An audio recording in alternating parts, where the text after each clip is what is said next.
The UK has been in a severe and deep recession for quite some while now, and you might think that it would be during those times that turnaround skills would be most called on.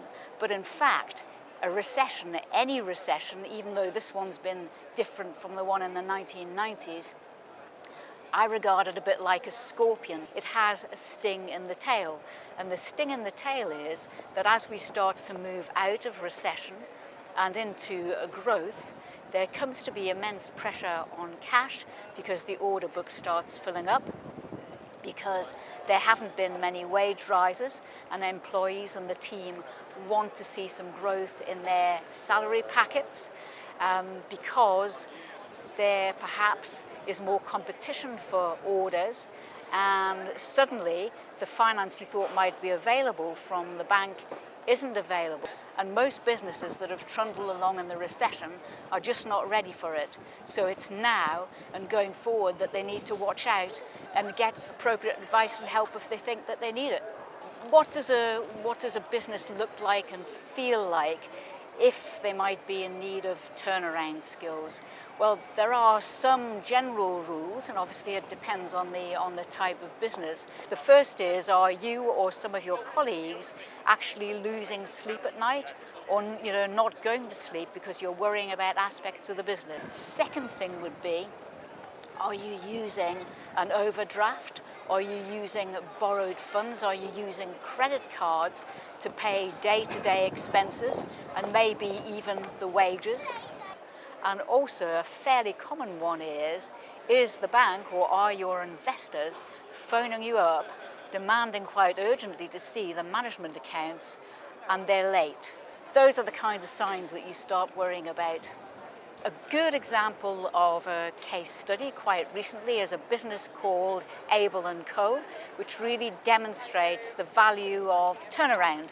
And Able & Co., they box and they deliver organic produce, so meat, vegetables, dairy products. And in 2007, Able & Co. was the subject of a private equity-backed management buy-in. The new team had ideas about how they wanted to change the business, and they proceeded to do that, and regrettably, within a couple of years, the company was losing about £6.5 million, at which point the bank and other investors started to get really quite twitchy, understandably, and asked for some turnaround specialists to be brought in. And so a small turnaround team came in, which was led by a member of an organisation called IFT, and the team worked with management to implement a plan for changing things. And so they were taken back to core values, the distribution system was improved, the marketing was changed quite radically, and it got back to the straight and narrow road and has continued to progress ever since. So instead of making losses within 3 years, it was making almost £1.5 million profit, doing very well nicely, and that's what turnaround does if you get it right.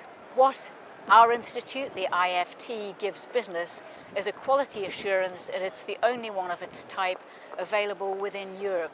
That means we are the gold standard for the people who have proven they've got turnaround experience. We insist that all of our members are accredited. It's a rigorous process. They have to prove 40 core competencies.